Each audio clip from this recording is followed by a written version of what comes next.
Hello everyone, आप सबका स्वागत है हमारे यूट्यूब चैनल पे। तो लास्ट लेक्चर में ये सब हमने डिस्कस कर लिया था। तो आगे आज हम रिफ्रैक्शन के बारे में स्टडी करने वाले हैं। मैंने आपको पहले भी बोला था कि ये यूनिट आपके दो पार्ट में डिवाइड किया गया है, ठीक है। एक पार्ट है रिफ्लेक्शन और दूसरा है रिफ्रैक्शन। तो आज से हम रिफ्रैक्शन स्टार्ट करेंगे, लेक्चर नंबर 10.4। न्यूमेरिकल भी किए थे, एक्सरसाइज न्यूमेरिकल भी कर दिए थे हमने, ठीक है। चलो, तो आज का लेक्चर है लेक्चर नंबर 10.4। आज के वीडियो में हम क्या डिस्कस करने वाले हैं तो वो ध्यान से देखो। तो हम डिस्कस करेंगे रिफ्रैक्शन ऑफ लाइट, ठीक है। Refraction of light, laws of refraction, refraction through a rectangular slab and refractive index of medium. तो ये सारे पॉइंट्स के बारे में हम डिस्कशन यहाँ पे करेंगे आज की वीडियो में। तो पूरा वीडियो अच्छे से देखना, आपको समझ में आ जाएगा। तो सबसे पहले देखो, रिफ्लेक्शन में क्या होता था कि जो भी मीडियम से लाइट इंसिडेंट होती थी वही मीडियम में वो लाइट वापस जाती थी, ठीक है, यस और नो। जबकि रिफ्रैक्शन के अंदर क्या होगा, मीडियम चेंज होगा। मतलब कि दो मीडियम कंसीडर की जाएगी, एक मीडियम के अंदर से लाइट एंटर कर रही है और वो आफ्टर रिफ्रैक्शन, देखो रिफ्रैक्शन उसी को बोलोगे कि जहाँ पे लाइट दूसरे मीडियम में एंटर होती है, ट्रांसपेरेंट मीडियम में, ठीक है। तो अगर एक मीडियम से लाइट एंटर कर रही है, मानो कि यहाँ पे सरफेस नॉर्मल कंसीडर कर लो, और एक लाइट इंसिडेंट हो रही है विथ सरफेस नॉर्मल कोई एंगल बना के, ठीक है। तो वो सेकंड मीडियम में रिप्लेस आगे ट्रैवल करेगी। तो या तो वो टुवर्ड्स द नॉर्मल बेंड होगी या तो away from the normal bend होगी, वो सब आगे जाके देखेंगे। तो ये जो फिनोमिनन है कि लाइट मीडियम चेंज कर रही है, ठीक है, ये कब पॉसिबल होगा, जब मीडियम कौन सी होगी, सेकंड मीडियम ट्रांसपेरेंट होगी, तभी उसके अंदर वो ट्रैवल करेगी, ठीक है। तो इसको हम क्या बोलते हैं, रिफ्रैक्शन ऑफ लाइट। तो रिफ्रैक्शन रिलेटेड यहाँ पे एक दो आपको फिनोमिनन दिख रही है, ठीक है। कि मानो कि एक बॉक्स है, यहाँ पे ये बॉक्स एम्प्टी है, मतलब इनके अंदर कोई लिक्विड या तो वाटर फिलअप नहीं किया, तो उनका बॉटम मुझे यहाँ पे दिख रहा है। लेकिन जैसे ही मैं वाटर फिलअप करता हूँ, ठीक है, तो उनकी जो बॉटम है वो हमें क्या दिख रही है कि थोड़ी सी ऊपर आ गई, यस और नो, ठीक है। और ये पेंसिल के लिए देखो, तो एक पेंसिल को पानी के ग्लास में रखी है, ठीक है, नॉर्मली सीधी दिखनी चाहिए लेकिन यहाँ से ब्रेक होती हुई दिख रही है। तो ये सब किसकी वजह से हो रहा है, बिकॉज ऑफ रिफ्रैक्शन, यस और नो, ठीक है। तो यहाँ पे मैं बोल सकता हूँ ना कि लाइट जब एक मीडियम से दूसरे मीडियम में ट्रैवल कर रही है तो वो थोड़ा सा बेंड हो रही है, यस और नो, हाँ कि ना, क्लियर। तो ये अपेरेंट डेप्थ रिलेटेड फंडा है, ठीक है, उसके अंदर भी रिफ्रैक्शन ही काम करता है, ठीक है। मैंने आपको लास्ट टाइम भी बोला था कि स्टार जो होते हैं वो ट्विंकलिंग करते हैं, तो उनके लिए भी आपका क्या रिफ्रैक्शन रिस्पॉन्सिबल है। तो यहाँ पे देखो थोड़ा सा इंट्रोडक्शन दिया है, क्लियर। चलो, तो ये सारे क्वेश्चन है आपके, ये सारे क्वेश्चन है आपके, उनके आंसर मिलेंगे ये वाले वीडियो के अंदर, ठीक है। आपने जब भी टैंक और पॉन्ड के अंदर देखा होगा तो उनकी डेप्थ आपको कम दिखती है, आपने ध्यान से देखा होगा। तो अगर आप रिसोर्ट में जाते हो तो स्विमिंग पूल के बाहर वहाँ पे उनकी डेप्थ, एक्चुअल डेप्थ लिखी होती है, ठीक है। क्योंकि बाहर से जब देखते हो तो वो हमें कम दिखती है, यस और नो, क्लियर, हाँ कि ना, क्लियर। और आपने ये भी देखा होगा कि अगर ग्लास के अंदर, ठीक है, लेमन को रखो आप तो उनकी साइज ज्यादा दिखती है, ठीक है, एक्चुअल साइज से उनके अपरेंट साइज क्या होती है, ज्यादा होती है, ठीक है। तो ये सारे फंडा किसके रिलेटेड है, रिफ्रैक्शन रिलेटेड है। चलो, तो यहाँ पे ध्यान से देखना कि रिफ्रैक्शन के अंदर, रिफ्रैक्शन के अंदर, क्लियर। तो एक इंसिडेंट रे यहाँ पे मैं कंसिडर कर रहा हूँ, ये वाली, ये कौन सी रे है सर, इंसिडेंट रे, यस और नो। और ये जो होगी, ये कौन सी रे होगी, रिफ्रैक्टेड रे। इनको हम कौन सी रे बोलेंगे, रिफ्रैक्टेड रे, यस और नो। तो इंसिडेंट रे सरफेस नॉर्मल के साथ कोई एंगल के साथ इंसिडेंट हो रही है, उसको हम बोलेंगे एंगल ऑफ इंसिडेंस, ठीक है। आई भी बोल सकते हो आप, थीटा 1 बोलना है तो थीटा 1 भी बोल सकते हो। तो अगर ये रे विदाउट एनी रिफ्रैक्शन ट्रैवल करती तो ऐसे सीधी ट्रैवल करनी चाहिए थी, यस और नो। अगर विदाउट एनी रिफ्रैक्शन ट्रैवल करती तो ऐसे सीधी ट्रैवल करना चाहिए थी, यस और नो। लेकिन हम क्या देखते हैं कि सर जब ए रे, देखो कौन से मीडियम से, रेरर मीडियम से कहाँ पे जा रही है, denser medium. Like rarer medium में कंसीडर कर लूँ कि मानो कि यहाँ पे एयर है, ठीक है, और यहाँ पे कौन है, वाटर है। तो एयर की कंपैरिजन में वाटर डेंसर मीडियम है। तो वो क्या कर रही है सर, वो सीधा ट्रैवल नहीं कर रही है, वो यहाँ से ना टुवर्ड्स द नॉर्मल बेंड हो गई। टुवर्ड्स द नॉर्मल बेंड होने के बाद वो देखो ऐसे ट्रैवल कर रही है कि नहीं, आगे ना। तो अभी ये जो रिफ्रेक्टेड ड्रेनेज सरफेस नॉर्मल के साथ एंगल बना, उसको हम बोलेंगे angle of refraction R. Clear है इतना? ओके, यस और नो? ठीक है, चलो फिर यहाँ पे देखो, मानो कि ऊपर डेंसर मीडियम में कंसीडर करूँ, मानो कि ऊपर डेंसर मीडियम कंसीडर करूँ, और यहाँ पे कौन से मीडियम कंसीडर करूँ, रेरर मीडियम। मतलब कि ऊपर वाटर, ऊपर डेंसर मीडियम है ना, मतलब कि ऊपर क्या होगी, वाटर होगी। ठीक है, ऊपर क्या होगी, वाटर। और नीचे क्या कंसीडर कर लूँ, एयर कंसीडर कर लूँ, और भी मीडियम आप चेंज करके बोल सकते हो। ठीक है, तो ये इंसिडेंट रे, इंसिडेंट रे ने सरफेस नॉर्मल के साथ एंगल कितना बना, आई। और ये आपकी कौन सी रे है, रिफ्रैक्टेड रे। तो यहाँ पे भी सर, अगर मानो कि रे विदाउट रिफ्रैक्शन ट्रैवल करती तो सीधी ट्रैवल करनी चाहिए, कोई बेंडिंग नहीं होना चाहिए। ठीक है, ये विदाउट रिफ्रैक्शन ट्रैवल करे तो ऐसे सीधी ट्रैवल करनी चाहिए थी। लेकिन हम क्या देखते हैं कि सर रे जब डेंसर मीडियम से कहाँ पे जा रही है, रेरर मीडियम के अंदर, कहाँ पे जा रही है, डेंसर मीडियम से रेरर मीडियम के अंदर। तो वो जो रे सीधी ट्रैवल करनी चाहिए थी, वो away from the normal bend होती है। देखो अगर यहाँ पे ऐसे बेंड होगी तो टुवर्ड्स द नॉर्मल था ना, क्लियर। यहाँ पे क्या कर रही है, अवे फ्रॉम द नॉर्मल से दूर जा रही है, ठीक है, क्लियर। और ये क्या होगा, एंगल ऑफ रिफ्रैक्शन होगा।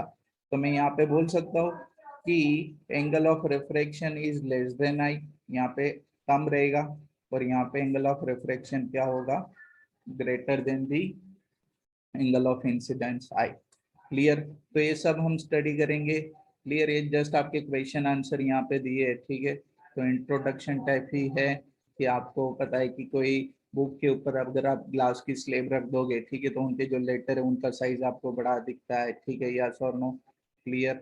और इनके रिलेटेड जो मैंने आपको बोला कि एक मीडियम से दूसरे मीडियम में लाइट ट्रैवल करती है, ठीक है, तो उनका पाथ जो चेंज हो रहा है उसी को हम क्या बोलते हैं, रिफ्रैक्शन बोलते हैं, ठीक है, यस और नो? ठीक है। और ये याद रखो, रिफ्रैक्शन कब पॉसिबल होगा, जब एक मीडियम से लाइट दूसरे मीडियम में एंटर करे, लेकिन वो दूसरा मीडियम भी ट्रांसपेरेंट होना चाहिए। ठीक है, लाइक वाटर है, ग्लास है, ठीक है, यस और नो? तो ये सारे ट्रांसपेरेंट मीडियम है, यस और नो? चलो, तो लॉज ऑफ रिफ्लेक्शन स्टडी कर लेते, जैसे लॉज ऑफ रिफ्लेक्शन थे, ठीक है, सेम टू सेम। क्लियर?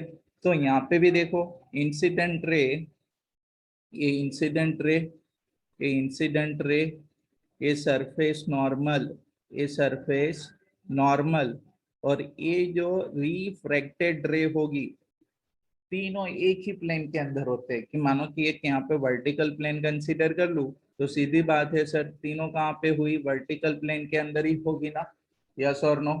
तो वर्टिकल प्लेन के अंदर तीनों रे होगी, incident ray, surface normal and refracted रे। क्लियर है? तीनों सेम प्लेन के अंदर लाई करेगी, ठीक है, रहेगी, यस और नो? चलो, फिर देखो कि यहाँ पे एंगल कितना बना, एंगल ऑफ इंसिडेंस आई बना, ठीक है। यहाँ पे एंगल ऑफ रिफ्रैक्शन कितना बना, एंगल ऑफ रिफ्रैक्शन कितना बना सर, आर बना। तो कोई भी पॉइंट पे, हाँ, जहाँ पे रे का रिफ्रैक्शन हो रहा है, वो कोई भी पॉइंट पे अगर मैं उनकी रेशियो निकालू, कौन सी, sine of angle of incidence, sine of angle of incidence divide by sine sine of angle of refraction, तो वो किसके बराबर मिलेगा, कांस्टेंट के बराबर। आगे जाके हम स्टडी करेंगे कि ये कोई नहीं और क्या होगा, रिफ्रैक्टिव इंडेक्स होगा। ठीक है, मानो कि रिफ्रैक्टिव इंडेक्स का सिंबल में यहाँ पे आपके लिए कौन सा यूज किया है, ईटा। ठीक है, तो मानो कि यहाँ पे मैं रिफ्रैक्टिव इंडेक्स यूज करूँ, कि मानो कि ये मीडियम के लिए रिफ्रैक्टिव इंडेक्स ईटा 1 और इनके लिए ईटा 2, स्नेल्स लॉ ऐसे भी लिखा जाएगा। तो ईटा 1 कौन है, फर्स्ट मीडियम का रिफ्रैक्टिव इंडेक्स, ठीक है, और वहां पे एंगल कौन सा है, आई। तो eta into sine I is equal to क्या होगा, तो सेकेंड मीडियम का रिफ्रैक्टिव इंडेक्स कौन है, ईटा 2, और एंगल कौन है, साइन आर, तो ईटा 2 इंटू क्या होगा, साइन आर। आई होप सबको क्लियर है, यस और नो। तो इनको आगे जाके आप क्लास 12th में स्टडी करोगे ऐसे, ठीक है, क्लियर। चलो, और ये देखो ये कोई नहीं है, साइन आई डिवाइड बाई क्या होगा, sine R is equal to eta 2 divide by eta 1। ये और कोई नहीं, ये आपने जो यहाँ पे कांस्टेंट बोला ना, तो वही है, ठीक है, रिलेटिव रिफ्रैक्टिव इंडेक्स बनेगा, यस और नो। आगे ना सेकेंड मीडियम यहाँ पे इनको मैं लिख देता हूँ, चलो अभी ये ईटा 2 डिवाइड बाई ईटा 1 है ना, तो refractive index of second medium with reference to first, clear, with respect to first medium, clear है। चलो, तो इनको भी याद रखना है, क्लास 12th में आप स्टडी करोगे, ठीक है। चलो फिर next, refraction through a rectangular slab, refraction through a rectangular glass slab. तो देखो यहाँ पे ग्लास स्लेब के अंदर रिफ्लेक्शन आपको दिखाया जा रहा है। तो यहाँ पे देखो एक रेक्टेंगुलर ग्लास स्लेब है ABCD, ठीक है, और ये देखो E to F जो आ रही है ना, ये कौन सी रे, इंसिडेंट रे। तो ये इंसिडेंट रे ने यहाँ पे पॉइंट के साथ, ए पॉइंट O पे surface normal N N dash कौन है, सरफेस नॉर्मल, क्लियर। EF कौन है, इंसिडेंट रे, EF कौन है, इंसिडेंट रे। तो उनके साथ एंगल कितना बना है, I1 के बराबर। अब देखो ये कौन सी मीडियम है सर, एयर है, तो ये रेरर मीडियम है, और एक ग्लास स्लेब कौन सी है सर, डेंसर मीडियम। तो रे आपकी कैसे बेंड होगी, टुवर्ड्स द नॉर्मल। मैंने आपको आगे बोला था ना कि जब भी रे रेरर मीडियम से कहाँ पे जाएगी, डेंसर मीडियम के अंदर, तो वो टुवर्ड्स दी नॉर्मल बेंड होगी, और यहाँ पे एंगल ऑफ रिफ्रैक्शन बना R1। तो ये कौन सी रे है, यहाँ से O टू O डैश जो जा रही है वो कौन सी रे है, रिफ्रैक्टेड रे, ठीक है। ये कौन सी रे होगी, रिफ्रैक्टेड रे।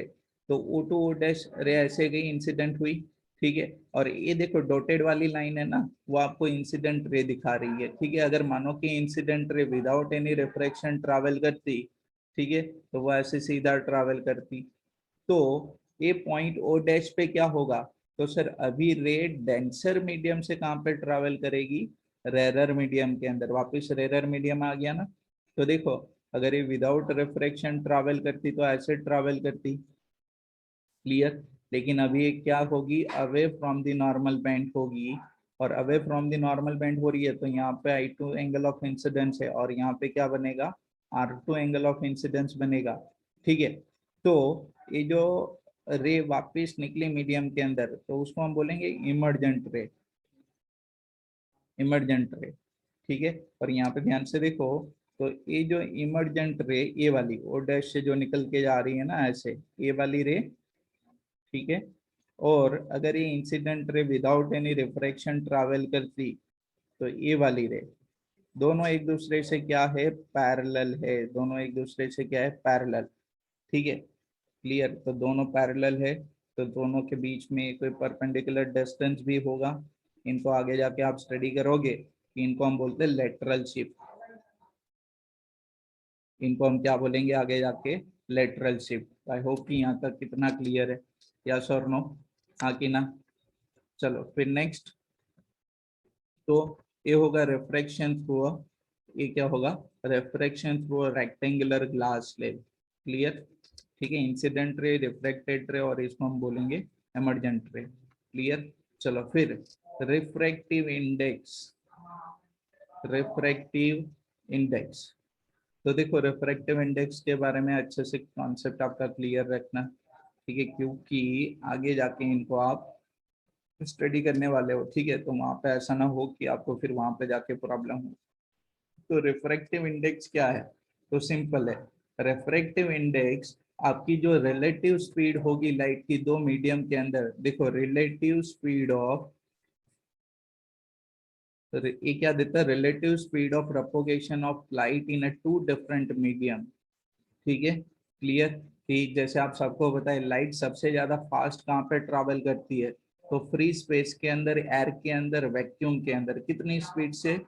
काफी जगह पे हमने यूज किया। स्पीड ऑफ लाइट कितनी होती है? 3 × 10⁸ मीटर पर second in a free space. ठीक है, यस और नो। लेकिन जब वही लाइट वाटर के अंदर, ग्लास के अंदर या तो और कोई मीडियम के अंदर ट्रैवल करेगी, तो उनकी स्पीड क्या हो जाती है? कम हो जाती है। ये स्पीड कितने से कम होती है वो किस पे डिपेंड करेगा? तो वो मटेरियल की, वो मीडियम जिसके अंदर वो ट्रैवल कर रही है, ठीक है, उनका रिफ्रैक्टिव इंडेक्स कितना है। यस और नो, क्लियर, हाँ कि ना? कौन से मीडियम से कौन से मीडियम में ट्रैवल कर रही है, और खास करके जो मीडियम के अंदर लाइट ट्रैवल कर रही है, वो मीडियम का रिफ्रैक्टिव इंडेक्स कितना है, उनके ऊपर डिपेंड करेगी। यस और नो, हाँ कि ना? क्लियर। तो यहाँ पे दिखा रहा है कि आपको दो मीडियम है, एक एयर मीडियम है और दूसरी कौन सी मीडियम है? ग्लास की मीडियम है। ठीक है, तो मानो कि एयर के अंदर, ध्यान से सुनना, मानो कि एयर के अंदर लाइट की जो स्पीड है वो मैं v1 के बराबर कंसीडर करूं, और ये जो ग्लास है, ठीक है, उनके अंदर लाइट की स्पीड में क्या कंसीडर करूं? v2 के बराबर कंसीडर करूं। और ए सेकेंड मीडियम की फर्स्ट मीडियम के रेफरेंस में relative refractive index n21 consider करूं। तो n21 क्या होगा? n2 डिवाइड बाय n1, अभी मैंने आपको बोला था ना। ठीक है, तो रिलेटिव रिफ्रैक्टिव इंडेक्स ऑफ, ध्यान से देखो, रिलेटिव रिफ्रैक्टिव इंडेक्स है, index of medium two, medium two with reference to, with reference to medium one. Yes और नो, इनको आप ऐसे भी लिख सकते हो, देखो n21 भी लिखते हो, ठीक है, n21 ऐसे भी लिखते हो, लेकिन सब क्या होगा? n2 डिवाइड बाय n1 होगा। क्लियर। तो ये किसके बराबर होगा? तो रिलेटिव रिफ्रैक्टिव इंडेक्स देखो इसके बराबर होगा, ये वाला, सेकेंड मीडियम का with reference to first medium. तो speed of light in a first medium divide by speed of light in a second medium. ठीक है, क्लियर इतना? ठीक है, अगर मैं उल्टा बोलूं कि refractive index of medium one, ध्यान से सुनना, refractive index of medium one, of medium one with reference to medium two, तो वो क्या बनेगा? n12 या तो eta12। तो क्या होगा? देखो, ए वन का सेकंड के रेफरेंस में ना, तो उल्टा लिखना है हमें। स्पीड ऑफ लाइट किसकी लिखनी है? सेकंड मीडियम की, और डिवाइड बाय किसकी लिखनी है?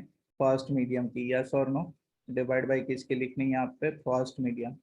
ठीक है, ये क्या था? Refractive index of, refractive index of medium two, medium two with reference to, with reference to one, first medium. तो वो किसके बराबर है? eta21 के बराबर, जो किसके बराबर लिखा? v1 by v2, speed of light in a medium one divide by speed of light in a medium two. और इसको याद रखना, इसको हम क्या बोलते हैं? Relative refractive index. ये दोनों कौन से है? Relative refractive index. ठीक है, क्यों? क्योंकि एक मीडियम का दूसरे मीडियम में है, इसलिए इनको हम क्या बोलते हैं? Relative refractive index. यस और नो, हाँ कि ना? क्लियर। ये दोनों कौन है? ये जो दोनों रिफ्रैक्टिव इंडेक्स लिखे हैं ना, दोनों कौन से? Relative refractive index. तो सर खाली एक मीडियम के लिए मुझे अगर स्पेसिफाई करना है तो क्या होगा? देखो यहाँ पे मैंने medium one and medium two as a general medium consider किया है। ठीक है, भले यहाँ पे एयर और ग्लास बोला हमने, लेकिन वो एज अ जनरल मीडियम है। वाटर भी हो सकता है एयर की जगह पे। ठीक है, चलो। लेकिन जब भी कोई मीडियम के बारे में बात करें पर्टिकुलर, तो उनके लिए जो रिफ्रैक्टिव इंडेक्स होगा उनको हम बोलेंगे एब्सोल्यूट रिफ्रैक्टिव इंडेक्स। ठीक है, उसको हम क्या बोलेंगे? Absolute refractive index. कि एक मीडियम क्या होगा? कि आपका जो मीडियम होगा वो, और दूसरा मीडियम किसका होगा? वैक्यूम का। तो जब भी कोई मीडियम का रिफ्रैक्टिव इंडेक्स, ध्यान से सुनना, जब भी कोई मीडियम की रिफ्रैक्टिव इंडेक्स किसके बराबर हम किसके रेफरेंस में हम कंसीडर करें? विथ रेफरेंस टू एयर, ठीक है, और फ्री स्पेस, और यू कैन से वैक्यूम, तो वो जो रिफ्रैक्टिव इंडेक्स होगा उनको हम बोलेंगे एब्सोल्यूट रिफ्रैक्टिव इंडेक्स। और आप सबको पता है कि यहाँ पे अगर मीडियम वन है, ठीक है, एयर है, चलो मानो कि उनकी जगह पे वैक्यूम बोल दूं, मतलब सेम। ठीक है, तो सर वहां पे स्पीड ऑफ लाइट जो होगी ना वो किसके बराबर, स्पीड ऑफ लाइट वो मीडियम में v1 बोली थी ना, तो वो किसके बराबर हो जाएगी, स्पीड ऑफ लाइट c 3 × 10⁸ ठीक है, 3 × 10⁸ मीटर पर सेकेंड। तो कोई भी मीडियम का एब्सोल्यूट रिफ्रैक्टिव इंडेक्स किसके बराबर होगा, तो speed of light in the given medium की, मतलब जो भी मीडियम हो वो मीडियम के अंदर स्पीड, ऊपर कौन रहेगा, हमेशा speed of light in air रहेगी, फ्री स्पेस रहेगी, वैक्यूम रहेगी।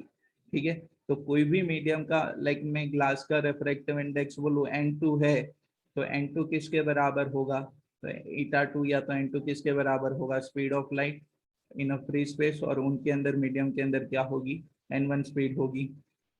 मानो कि अभी तक मैंने एयर के लिए यहाँ पे ईटा 1 लिखा था ना, तो उनके लिए मैं बोल दूं कि मानो कि उनके अंदर स्पीड ऑफ लाइट कितनी है, v1 के बराबर, तो वो मीडियम का एब्सोल्यूट रिफ्रैक्टिव इंडेक्स किसके बराबर होगा, तो देखो वो मीडियम का रिफ्रैक्टिव इंडेक्स, ध्यान से देखना यहाँ पे, ईटा 1 किसके बराबर होगा, तो speed of light in a free space divide by speed of light in that medium, तो वो क्या होगा, v1 होगा। यस और नो, क्लियर। तो ये एब्सोल्यूट रिफ्रैक्टिव इंडेक्स है, हाँ कि ना।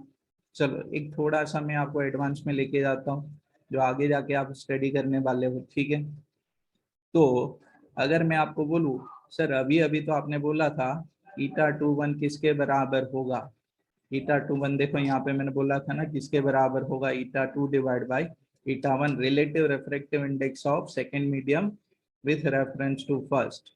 देखो ये किसके रेफरेंस में, फर्स्ट के रेफरेंस में, तो ईटा 2 में यहाँ पे ऐसे लिख सकता हूँ c divide by v2, yes और नो, और ईटा 1 क्या लिख सकता हूँ, c डिवाइड बाई v1 लिख सकता हूँ, तो ये क्या होगा, v1 डिवाइड बाई v2 होगा। समझ में आया अभी ये रिलेशन, ठीक है, कि ईटा 2 1 कैसे आपने v1 बाई v2 लिखा, तो वो कोई और नहीं, दोनों के जो एब्सोल्यूट रिफ्रैक्टिव इंडेक्स है उनका रेशियो है।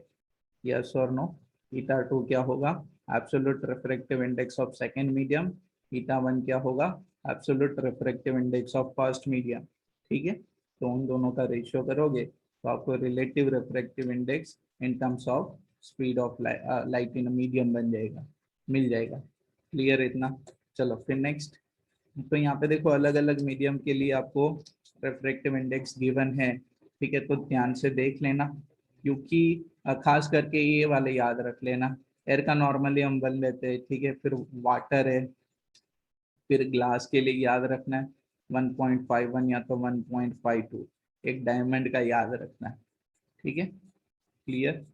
और बाकी अगर कोई क्वेश्चन होगा तो आपको मीडियम के लिए रिफ्रैक्टिव इंडेक्स गिवन होगा। ठीक है, और दूसरा याद रखना कि कैरोसिन ना ऑप्टिकली डेंसर है वाटर से। ठीक है, लेकिन आप सबको पता है कि उनकी जो मास डेंसिटी है वो कम है, यस और नो। कैरोसिन की मास डेंसिटी कम है, फिर भी उनका रिफ्रैक्टिव इंडेक्स वाटर से ज्यादा है। ठीक है, तो यहाँ पे मैं आपको एक सिंपल सी बात बोल रहा हूँ कि आपको यहाँ पे ये याद रखना है कि जो रिफ्रैक्टिव इंडेक्स होगा, ठीक है, जो रिफ्रैक्टिव इंडेक्स होगा उनको मास डेंसिटी के साथ आप ऐसे नहीं बोल सकते कि जिसकी मास डेंसिटी कम होगी उनका रिफ्रैक्टिव इंडेक्स कम होगा। ठीक है, ये जरूरी नहीं है। Okay, clear. तो एक एक ही पॉइंट्स आप याद रख लेना। तो आई होप कि ये वीडियो के अंदर आपको सारा डेटा क्लियर हुआ होगा। ठीक है, और कहीं पे भी अगर क्वेरी हो, ठीक है, तो वो आप कमेंट करके बता सकते हो मुझे। ठीक है, okay, thank you very much. फिर नेक्स्ट लेक्चर में हम ये सब डिस्कस करेंगे, रिफ्रैक्शन बाय स्फेरिकल लेंस, ठीक है, कन्वर्जिंग डाइवर्जिंग लेंस स्टडी करेंगे, उनका रे डायग्राम, इमेज फॉर्मेशन स्टडी कर लेंगे उनका। ठीक है, क्लियर, ये सारे इमेज फॉर्मेशन वगैरह स्टडी कर लेंगे, साइन कन्वेंशन और न्यूमेरिकल फिर उनसे नेक्स्ट क्लास में। चलो, आई होप सबको क्लियर हुआ होगा, यस और नो। ठीक है, थैंक यू।